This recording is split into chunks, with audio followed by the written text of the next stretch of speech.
Presiden Joko Widodo dikabarkan sedang menderita sakit batuk yang sudah berlangsung selama 1 bulan. Kabar ini diungkapkan oleh Menteri Pariwisata dan Ekonomi Kreatif Menparekraf Sandiaga Uno.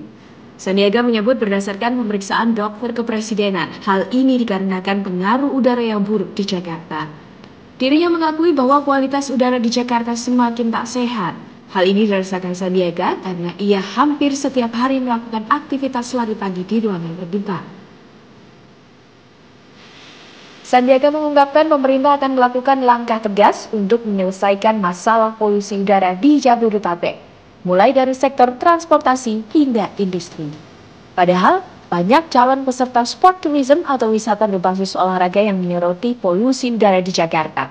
Oleh sebab itu, Sandiaga menekankan, polusi udara harus ditangani agar tak berdampak buruk bagi reputasi penyelenggaraan acara.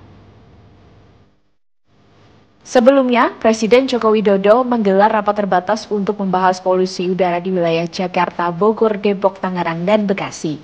Jokowi menyoroti kualitas udara di Jabodetabek yang sangat-sangat buruk. SCLF.com mengabarkan.